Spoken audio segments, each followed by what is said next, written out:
Bismillah, alhamdulillah, wa salatu wa salamu ala rasulillah wa alihi wa sahbihi wa man wala. One of the things I've been ruminating on recently is this word that we are always using as a Muslim community, the word identity. And we think we know what it means, but in fact I'm not sure that I know what it means. And certainly if we look at the world of Sharia discourse, traditional indigenous Islamic understandings of how society is and what it should be, we don't really find an equivalent to the idea of identity. Perhaps it's just a modern insecurity. We're also atomized by modern consumerism and individualism and a menu of endless choices. We become insecure, rootless. We're no longer confident about who we are, where we are, who our neighbours might be, what we believe. Everything nowadays is a matter of choice, or as we sometimes say, lifestyle options. Perhaps that's why we hyperventilate when people are challenging our identities. But in any case, it seems to me that one of the things we need to do as Muslims, if we consider our place amongst others in the contemporary world, is to examine the kind of language that we use when speaking to others.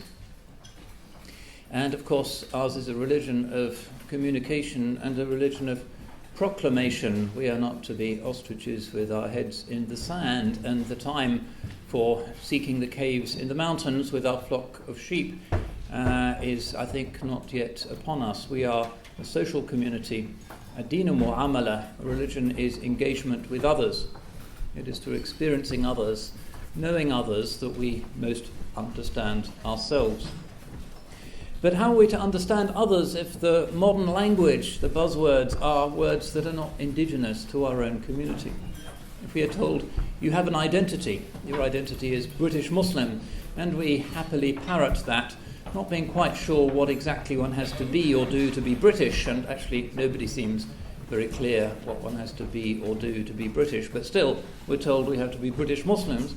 And then Muslim itself is such a grab bag for different ways of being that one isn't quite sure what that means either, particularly nowadays. But still, this is the term that we are having imposed upon ourselves, and I accept it myself with these misgivings.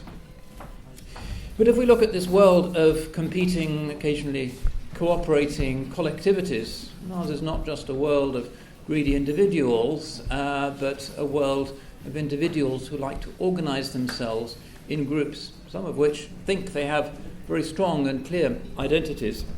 We need to consider how it is that we present ourselves. The danger, it seems to me, which many of us, myself included, have often fallen into, is that we accept the conventional language of citizenship with its secular presuppositions.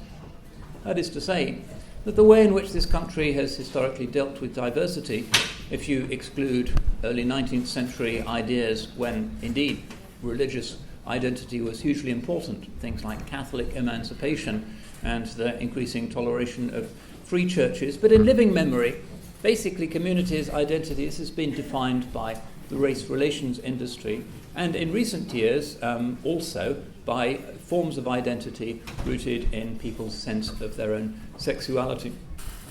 How do we fit into all of that? Well, I think we have to, but we must be cautious. The danger is that the race relations industry has a language which we have internalized in our own community so that we play the game of identity politics. That the basic sense of ourselves, the core of ourselves, is that we are historically underestimated, put upon, aggrieved, and we need to get our own back in order to claim our place in the sun. And many communities, the civil rights movement in America, currently celebrating its 50th anniversary as a success story, is an example. It's rooted in this idea that communities have at the core of their identity a sense that historic wrongs have been done to them. I think that's a dangerous basis for a religious community. And I don't find it in the Quran and in the Sunnah. In the Quran and the Sunnah, we do not have an atmosphere of grievance and of complaint. Instead, what we have is something that certainly the race relations industry and the normal discourse of secular Britain can make no sense of, which is tawakkul, the principle of tawakkul. If we have that principle of reliance on Allah subhanahu wa ta'ala, then we will not worry. We will not fret. Others can, it seems, gang up on us, but we can sleep easily at night. One of the extraordinary things that we can learn for our situation here in the contemporary modern world is from the story of the hijrah of the chosen one, sallallahu alayhi wasallam, and how he broke through the identity politics of his own age. The extraordinary message that it didn't matter any longer if you were from Aus or from Khazraj or from Bani Najjar, it didn't matter at all. Instead, there was something new. There was the Sharia, there was the idea of a law, and there was the idea of a community that could ethically transcend people's tribal identities. The old tribal way had been based on tha'r, vendetta, tit for tat, an outraged pride if the honour of one's tribe was insulted. Sometimes we can still be like that. The Jahiliyyah has not yet departed from us. Woe betide the Somali who tries to marry a young Arab, for instance, in London. This is a Jahiliyyah that is still very much with us, and we need to admit this. But this is not Islam. Islam is that great Abrahamic monotheistic principle that says values are universal, and tribe does not mean anything ethically, although it might be something that you are happy to have as an identity. But monotheism means all human beings are in principle, ideally in practice, equal under the one solitary, unique God, Al-Wahid, Al-Fard, As-Samad. That's the greatest moral breakthrough in history. It's the Abrahamic breakthrough. We are heirs to that. And the seerah is a reminder of that, and it is not the language of grievance. It is not the language of fearfulness. It is not the language of identity politics. There were two kinds of Muslims in Medina. There were the munafiqun and there were the true believers. And what made the difference between them is that the munafiqun were afraid. The munafiqun thought that the Quraysh were going to overcome them. They weren't sure whether they really wanted to join in with the Holy Prophet sallallahu alaihi wasallam and his new plan for a city of Medina in which communities could constructively interact rather than barricade themselves in tribal fortresses. They weren't sure.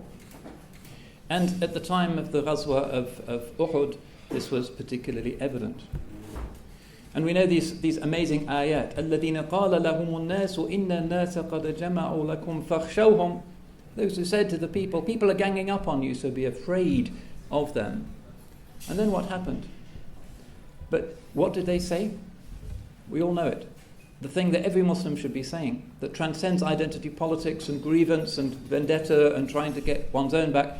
Hasbunallah wa ni'mal wakil. Allah is enough for us and an excellent guardian. That was the difference. The people who were afraid, the people are ganging up on us, Islamophobia is going to take over the world, we'll have a minaret ban and who knows what else, and that's what defines their sense as Muslims in this contemporary world. All those who say, Hasbunallah wa ni'mal wakil, Allah is enough for us and an excellent guardian. My suspicion is that as England continues to secularize, as it probably will, ironically, the principle that will most benefit us and that will be most respected is not the panicky identity politics, the siege mentality, which some of our leaders and preachers are unfortunately prone to, but instead this beautiful prophetic alternative that fears Allah alone and is not afraid of the ahzab and that says, Hasbunallah wa ni'mal wakil. Allah is enough for us and an excellent guardian and protector.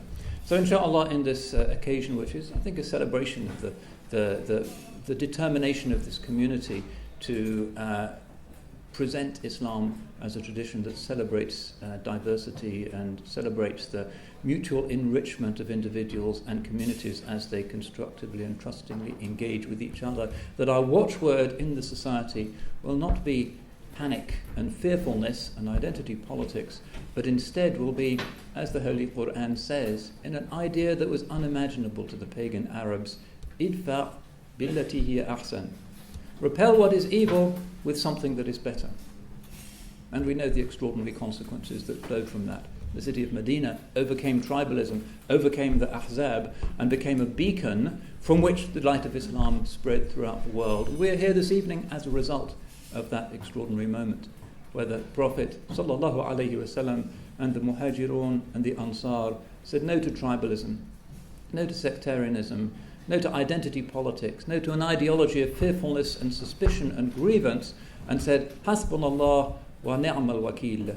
And it was under that banner that they succeeded, and we need to take a lesson from that. Don't indulge in grievance politics. Don't feel put upon.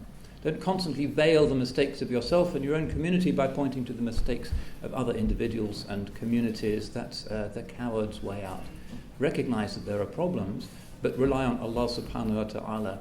And inshallah, if we accept this, if we accept that we are a religious community rather than just another ethnic group in a patchwork of competing ethnic groups trying to muddle along together, if we have that principle of transcendence, of tawheed, of Abrahamic monotheism, which is the only principle that brings about the true ta'lif al-qulub, لَوْ أَنفَقْتَ مَا فِي الْأَرْضِ جَمِيعًا مَا أَلَّفْتَ بَيْنَ قُلُوبِهِمْ.